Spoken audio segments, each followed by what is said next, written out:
one of the key pieces that customers ask me for is help me grow. How do I grow? How do I engage with my customers that are here? How do I get more revenue? And then that's where Mailchimp came in. So it provides sort of both ends of the need, both how we help customers grow every day, as well as how we help them run their businesses more effectively. Our guest today is Mailchimp's Chief Operating Officer, Sheldon Cummings. Before stepping into his leadership role at Mailchimp, Sheldon had a dual role as VP Intuit Sales, in addition to serving as Intuit's Chief Diversity, Equity, and Inclusion Officer. Since joining Intuit in 2017, Sheldon has led a number of leadership positions across Intuit's sales, marketing, global partnerships, and global operations teams. Prior to Intuit, Sheldon had a number of roles across industries and countries, including leading a European business for 6 years, headquartered in Zurich, Switzerland. Sheldon, a native of New York City, graduated with a BA from Wesleyan University and received his MBA from Northwestern University's Kellogg School of Management with concentrations in finance, marketing, and strategy. Sheldon, welcome to the Second in Command podcast. Thank you so much, Cameron. Great to be here. Yeah, you are one of the smart guys. I've got a lot I want to dive into. So I want to find out kind of how you got here. I want to talk to you a little bit about Zurich, Switzerland. I want to talk to you about, what it was like kind of working with Mailchimp inside of a bigger organization. So we'll kind of let the conversation happen organically, but why don't you give us a little bit of your background and what got you into your role today? Really happy to be here. So as you mentioned, I'm a native of New York City, the born and raised in Flatbush, Brooklyn. My family now lives in Queens. When I was growing up in New York, there was a program called the Albert Jolliver program. And I'm going to go way back because I think it's all building blocks, right? And so the Albert Jolliver program, which took kids within the inner city public schools and sort of gave them opportunity and exposure to prep schools. And so I didn't even know what that was, in New York. And I had an opportunity to go to a school called George School, which was in a Quaker school in Pennsylvania for high school. And that sort of was one of those first building blocks, if you will, for prioritizing opportunity, right? And my mother is from an immigrant from Trinidad. My dad's from New York City, and I think what's true in my household is a focus on education and a focus on opportunity. And so went to high school in Pennsylvania, as I mentioned. Then went on to Western University in Connecticut, as you talked about, and there again focused on how I was building that toolkit. Then moved on to Chicago. So I worked at a company that had a general management track called MasterCard. And I like to equate that to kind of like a Home Depot for businesses, if you will, small manufacturing firms, and worked there for a number of years. I got my MBA when I was in Chicago, and then moved on to my CPG careers, consumer packaged goods. Mm. And why I picked that path was it was a path where you had increasing levels of responsibility, but very much around that general management lens, that combination between sort of strategy and finance and marketing and how they came together around the consumer and that consumer insight. So moved to Kimberly-Clark, worked on the Huggies business in Neenah, Wisconsin. For those that might know the northern Wisconsin area, so was in Neenah, and then moved on to Kraft Foods in New York. Had a variety of different roles there through bigger pieces of the portfolio. So my last role in the U.S. was managing the Ritz cracker business, so Go Big Red. And I really wanted an international experience. And I wanted an international experience that was from outside of the U.S. lens. I think many people typically, manage global businesses, but I wanted to do so in a different context where I can see and run an international business from an international location. So that took me over to Zurich, Switzerland, where Kraft Foods, or what became Mondelez at that time, was headquartered. And I had teams on the ground in a variety of different countries, within Germany, Austria, Sweden, et cetera. And basically had a portfolio from a general manager perspective. So even though I was there for 6 years, my Deutsch nicht so good, my German is not very good, even for being there that long. But I pivoted at one point and said, okay, do I want to become European or do I want my kids to grow up, sort of in the States, near family and grandparents, et cetera? And made the move to tech and moved to it in California back in 2017. What's interesting is people might think that the chasm between packaged goods and sort of tech is a large space. I think often within consumer tech, you're obviously engaged with consumers all the time. And so that's TurboTax as we think about people who are doing their taxes every day. And even with many of the small businesses, often they are, consumers, they're very small businesses, but consumers with a skill. right? They have a skill set, they have a dream, they have a passion, and that was a relatively smooth transition. So I moved over to Intuit, had a variety of roles within that time.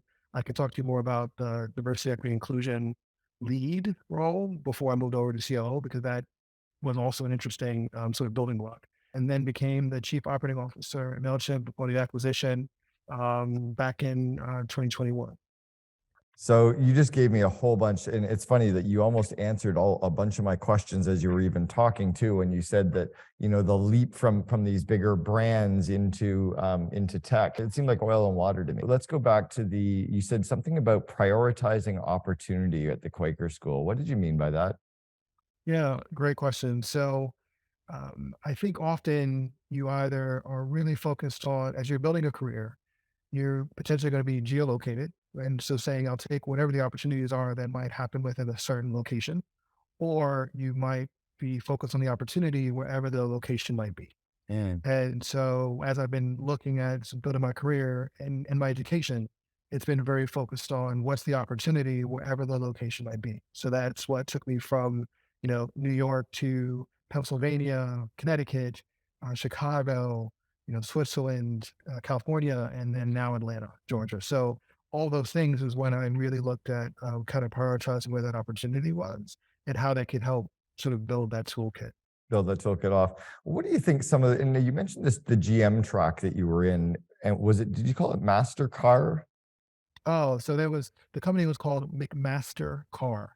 If you are in the manufacturing space and you look for a solution of a catalog that has anything and everything in it, that's the company. And they had a general management program where you spent this was right out of undergrad, where you spent time in marketing and accounting and the warehouse and sales. So it was a great foundation before that I went on to B school and then went on to package goods. That's amazing. That was what I was curious about, was what was that GM track? So it was really giving you the exposure to all these different business areas. Correct. And then at a very young age, having some level of supervisory kind of experience. And that component of how important the people are, whether these you're leading and managing, individuals is key. And that cross-functional nature is critical. Right? So all my years that I spent in craft foods and Mondelez, well, I don't know how to make an Oreo. Can't make a rich cracker to save my life. But it's how you work with the teams, with the consumer always at the center, right? Building the innovation to bring forward. It's interesting. Starbucks at their head office level does that with their management as well. They move their management around often. Every 2 or 3 years, they kind of take you out of a role and they move you on purpose to give you more exposure to kind of create that real top line leadership. Do you do that now within, Mailchimp, within Intuit, or? Yeah, I would say that there is this notion of how are you building, your box, right? How are you building that experience? That Mm. I wouldn't say that it's a structured rotational program, but it is where when we think about mobility and into more broadly, we don't think about mobility of someone's career only being up. It is also across. How are you building those experiences from a variety of different lenses, because when you have those different perspectives, you'll have an outsized impact on the business. So you've got kind of the skills from there, you've got the cross training, and then did something happen with you at the private school? Did you see anything and learn anything from that you still carry with you today? The truth I would say is not immediately.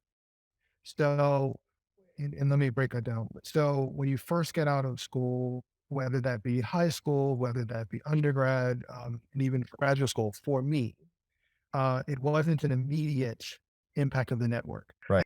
As you progress through your career, then you find connection points as you are potentially interviewing with a company. And now it's oh, so and so that I used to work with is also at that organization. And then you're building that connection where you can learn more about it and what really is happening at that organization.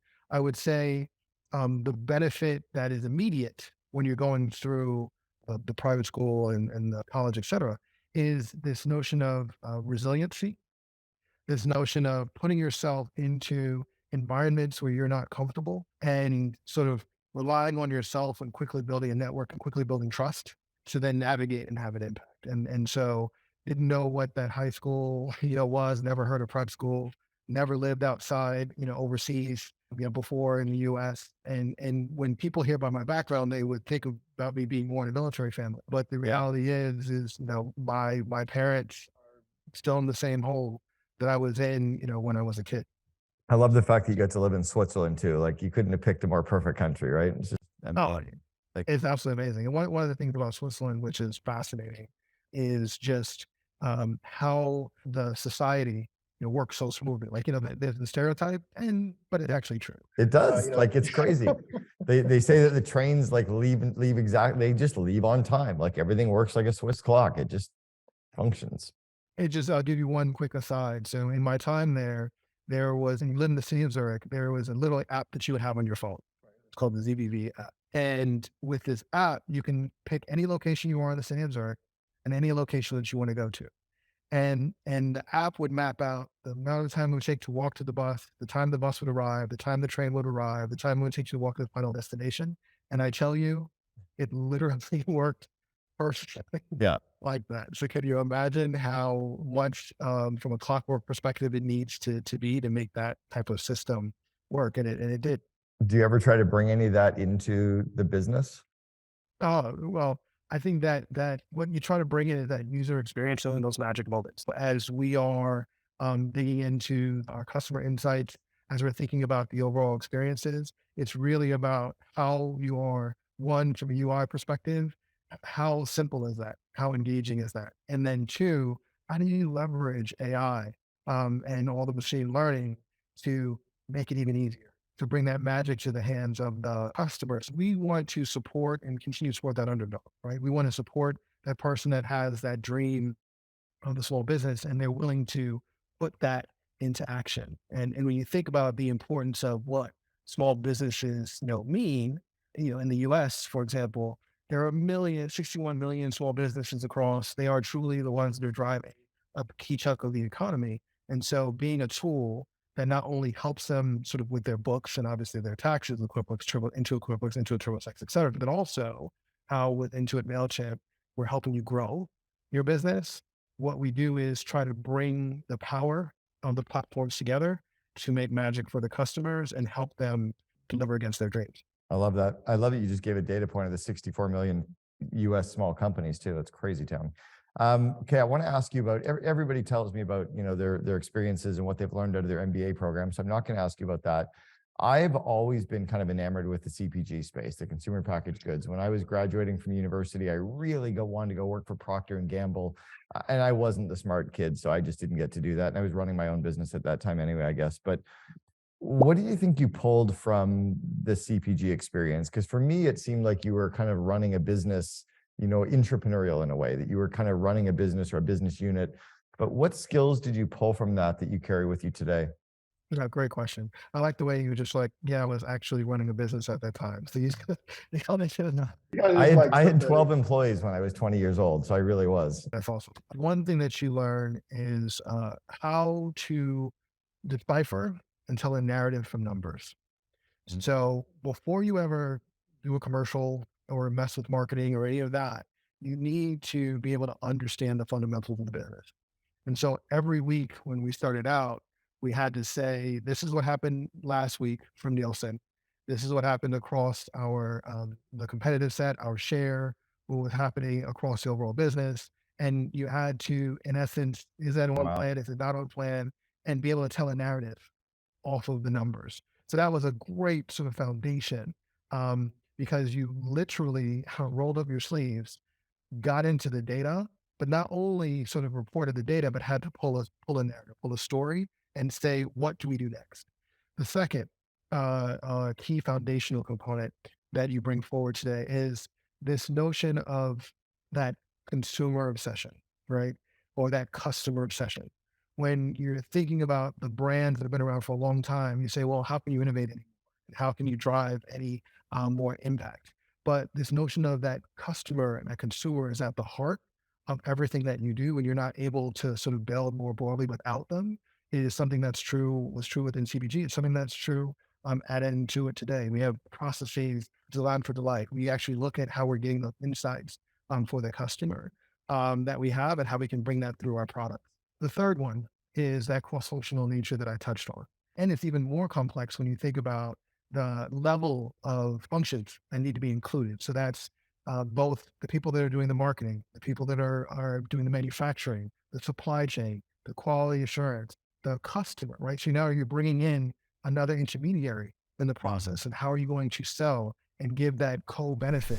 And that's another thing that you can bring forward in your career is as you think about partnerships and how you're leveraging partnerships, it needs to be that win-win-win, right? A win for the organization you work for, a win for the partner, and then the win for the joint customer.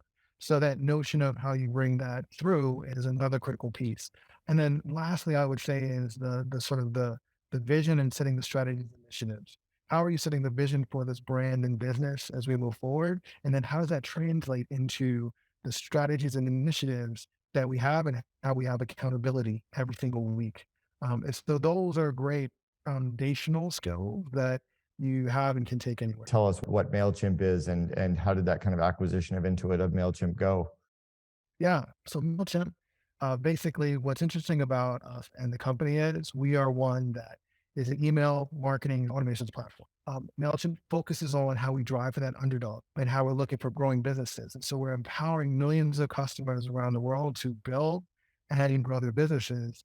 And we are putting sort of data back recommendations at the heart of our customers' marketing. So we talked a little bit earlier about how you can leverage data information to help the end customer, and that's what we're doing sort of every day across whether it be email, social media, the landing pages, the advertising, et cetera, and how that can be powered by the AI I talked about. The company is a global organization. So from a global organization perspective, half the business is in the US and half is outside. And so that when you think about that mix, it's amazing and how we're able to engage customers truly around the world. The acquisition piece. So from an acquisition perspective, as I mentioned earlier, Intuit is very, very strong in sort of those back end components, working on people's books, their accounting, their taxes, as well as all the other necessary components of how to run payroll, Intuit payments, et cetera. So all of those core building blocks for running a business. But one of the key pieces that customers are asking for is help me grow. How do I grow? How do I engage with my customers that are here? How do I get more revenue? And then that's where Mailchimp came in. So it provides sort of both ends of the need, both how we help customers grow every day, as well as how we help them run their businesses more effectively. The acquisition closed back in November of 2011. And through that time, what was interesting was if you take a step back, it's different today because obviously many of us have gone back to our kind of like quote unquote daily lives. But back in November, we were still very much in sort of the throes of COVID, if you will. And so going through that from a engagement perspective and how you're engaging teams and how you're engaging people that you haven't met yet, but yet you've acquired through Zoom was a huge learning, for me. How do you keep that? How do you make sure that they know who Intuit is and understand that organization? How do you make sure that you build those bonds and connections through a screen? And so we take that for granted of how to do that, how to build those relationships. And I think that that's one of the interesting parts and unique parts about this acquisition versus typically many others. There were a number of people who started Intuit Mailchimp who never met their peers live, Right. much less have gone through and meeting other people within Intuit. So one of the ways that we worked through that was not only sort of the constant connection, via Zoom, but then once things started opening back up, forging ways to build the connective tissue between the two organizations. I love that. My question Awesome. though around Mailchimp is, was it an acquisition that was a strategic acquisition? Like, were you doing it as a way to what was the strategic part? Because it doesn't necessarily make sense from the outside looking in as to why Intuit would buy it. What was the strategic reasons? Yeah. So from a strategic reason, that's strategic pillars, right? It truly is foundational around that growth component. So I'll give you an example. So one of the things that Mailchimp towers in is how that engagement component for say emails, right? So email marketing, and that customer relationship piece. So now, as you think about leveraging that as a platform, we could do and leverage multiple tools within the Intuit, sort of family for things like receiving payment through that. And then that's something that makes it easier for our end customer because they're used to both sides of the spec. They're used to how they're leveraging the email, and now they're also used to how creating that email to have more power with things like being pay enabled, and then how that then links back to the overall books, and then it helps them run their business better, and then they can see the effectiveness of the marketing. And so you can see how it's this virtuous cycle Mm. of both the growing one's business and running one's business, and how they work and interact together. Question just on the product side of things is how do you stay lean as an organization when you have the opportunity to continue to, add features, right? When every customer has, oh, I would love it even more if it did this, or, we could use your software if it only did that. A lot of that is about the product roadmap, right? So I now have a product roadmap that is again still grounded in the insight and what our consumers and customers are saying, but that's where the discipline comes in, right? Because in essence, when you have your product roadmap and how that ties into your strategic plan and the initiatives that you're trying to bring forth for the customers, you're doing that rugged prioritization process as a team and as a cross-functional team. You're understanding what the impact is of the various product launches that we have. You're aligning with everything from your marketing side, your engineers, your product managers, your customer success component. Like they all have to be aligned and know what's happening. And then that gives you that magnified impact. If you're just constantly running and just launching things, one, you're never going to break through the noise in terms of the communication. There's not going to be the clear awareness. Your customer is going to get flooded with a variety of different messaging, and so it becomes dilutive versus accretive. So it's that rigorous prioritization and that cross functional connection that's needed in order to have the impact, the desired impact that you want. I want to go back to the data for a second. You kind of mentioned earlier about, you had to be able to tell the story from the data and really looking to interpret the data. It's kind of like in any organization, there's almost an infinite amount of data, right? And I guess as the organization scales, you've got every business areas, all their data sets as well. How do you know at the COO level what data to look at and what data to hide? My role within COO is very much focused on our go to market, so our marketing, our sales, our customer success, our care, strategically where do we go as an organization, and our operations. And then working, super close functionally with our engineering team and our product management team. And then obviously we're supported by legal, HR, et cetera. So as we're looking at that growth component, it's the end-to-end customer funnel for the key metrics. And so when I say the end-to-end, the key metrics looking at is how are we doing from an acquisition perspective? And are we acquiring the customers at the clip that we intend based on our media spending, et cetera? The second piece is a Mailchimp is very much a product-led growth organization, right? So you can start and join some of Mailchimp for free, and then work your way through the various features that we have. And so, looking at that discovery and active use of our customers, how are they engaging with the products and the features that we have, and then how is that translating to a booking? Right? How is that translating to a paid customer? And what is the experience that they're having from that lens around, again, looking at active use of features and then the retention component, right? So how are we retaining? And is it just, sort of a leaky bucket or not? Those are some of the main ones that we're looking at because it gives you a lot of information from the acquisition side to the use. And that is a key indicator to what the retention will look like. We have a number of other KPIs that we do look at and that we measure, but the health of the business for you to say from a snapshot perspective, holding costs relatively equal, right? That will give you some of the most important critical metric. I'm curious, are you able to see which features or which functions of the software customers are using and which ones are just kind of laying idle? Correct. You And can see, and that instrumentation is an important point, right? So not only the instrumentation in terms of what are people using from features, et cetera, or not, but then also looking at the funnel. Mhm. So when people are landing, where are they hovering? Who is engaging with the sales team? Who's engaging with chat? Those that are going through the rest of the funnel, where are they getting hung up? And where do we have sort of drop off? That will help you optimize to have the impact that you want so that they have a smooth and easy experience. It's something I often think about, something like Microsoft Excel and how many gazillion features and functions there are within that software, and there's probably like 50 that we use, right? And then there's like 5,000 that 7 people use. And I always wonder why, or do companies try to eliminate some of those to try to bring the product set back to something that's simpler, or is it just you just keep building out something, and if people use it, it's there? And how does that work on the product side? Yeah. So we definitely, so one, your point is true. There's always going to be a curve and a long tail.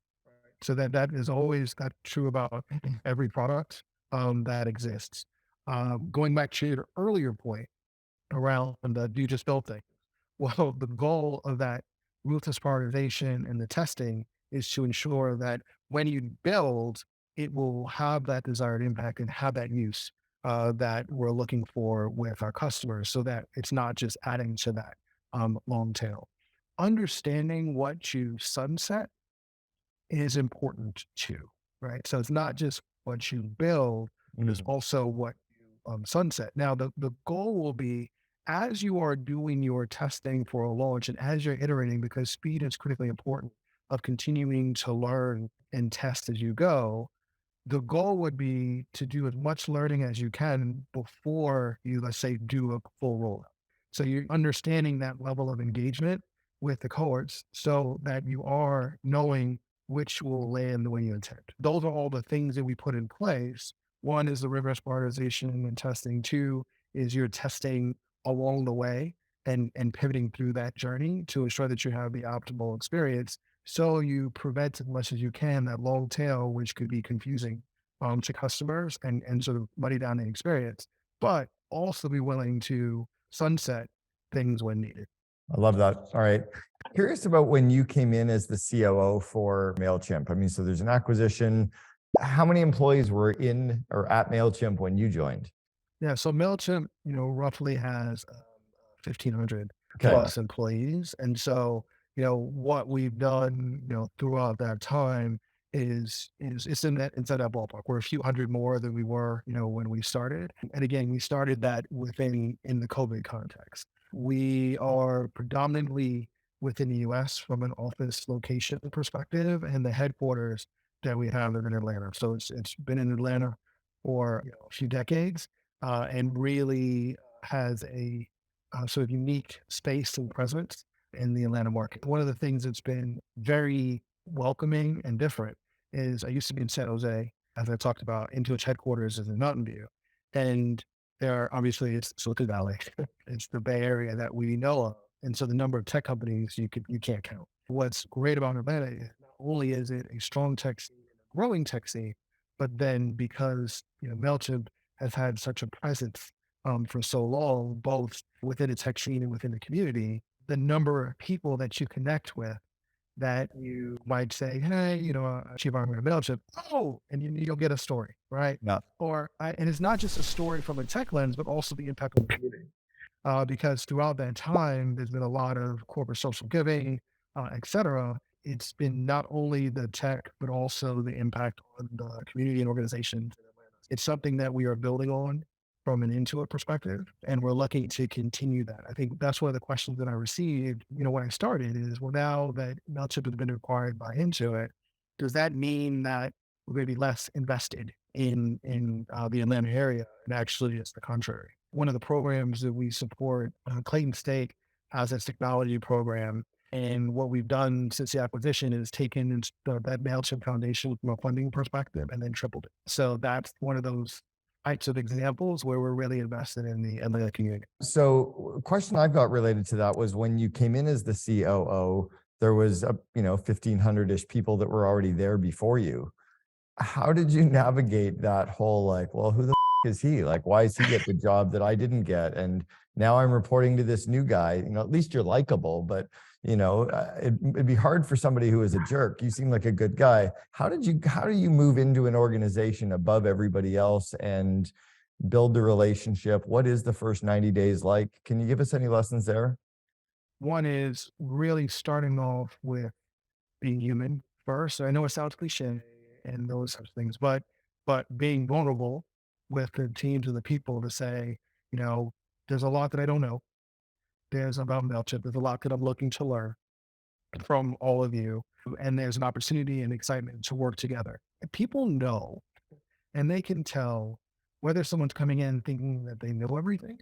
And I try to be more of a learn it all, learn it all. And so asking questions of the team, asking questions of the leadership. And again, doing this over Zoom, not doing this in person, right? Where it's a lot easier to build those connections Mm, by asking those questions and then playing back that what we've heard, then linking the overall insights that are being presented to strategies and initiatives that they see later.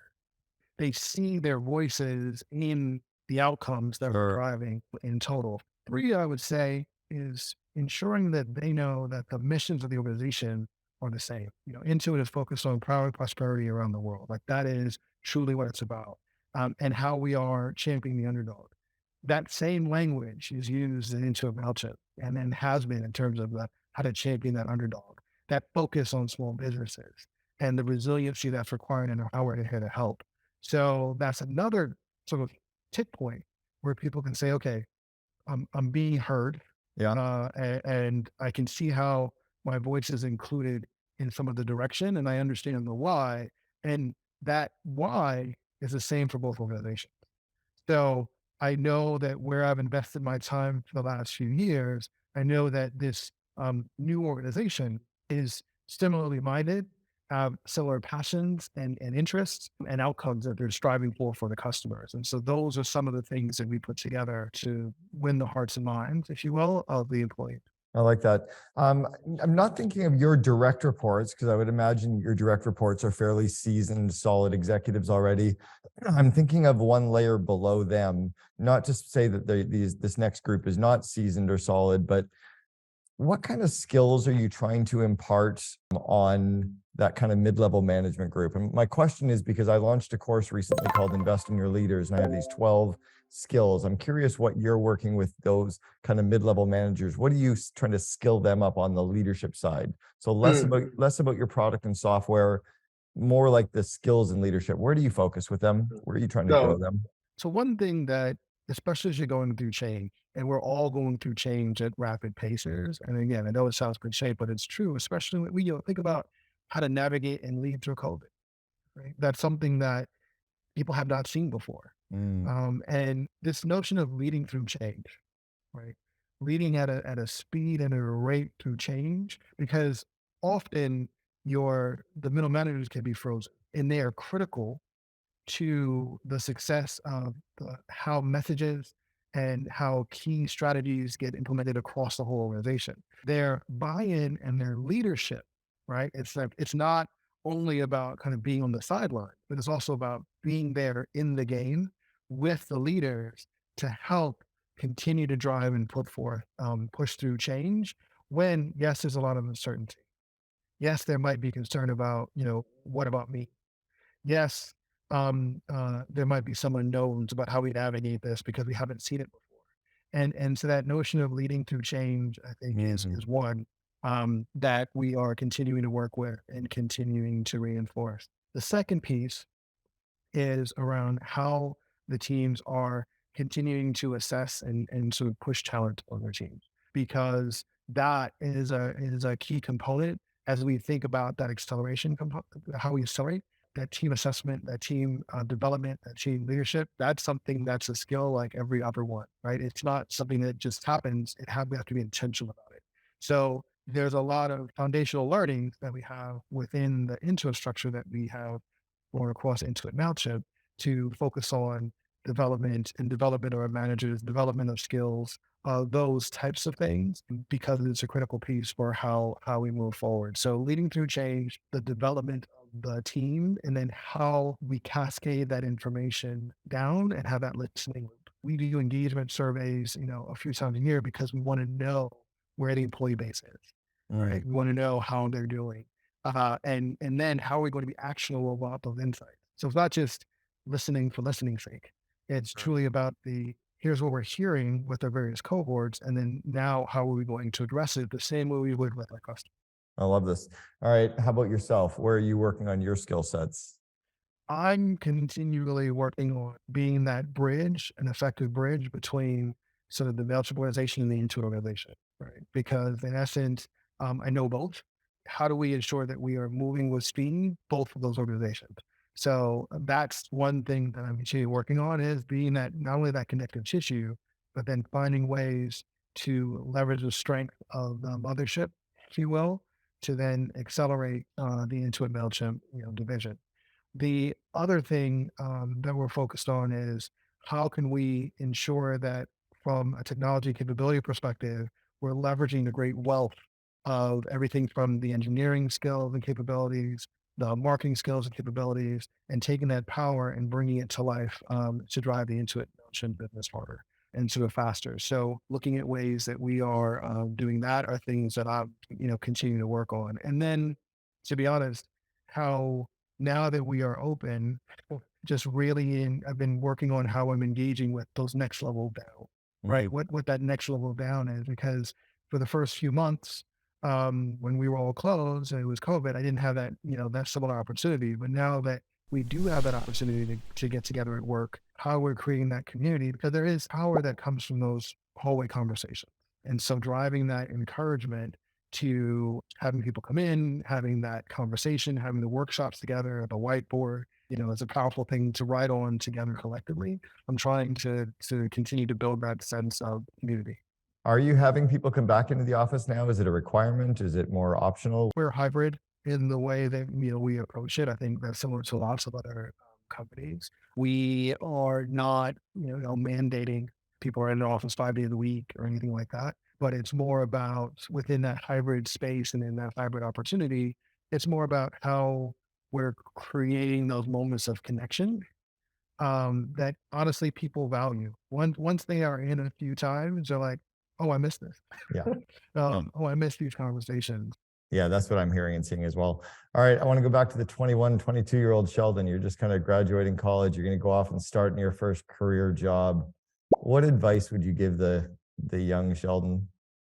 So often I've been very driven by the, sort of the result, if you will. So whether that result be that grade, within school, and I kind of blame my mom because she was always one that was on me. But the grades within school or the impact, on the business. And I think one of the things that I would encourage the younger me is to sort of pick your head up from time to time and what else can you absorb, right? Are you truly getting as much as possible from the various cities that you're living in or the various people that you're bumping up sort of against? And are you maintaining a lot of those connections and relationships over time? I would push him to do that because there's a robustness of the collection of experiences that I've had over time where I've been so focused on the outcomes, whether it be career or sort of business market. So that's why I would push them on.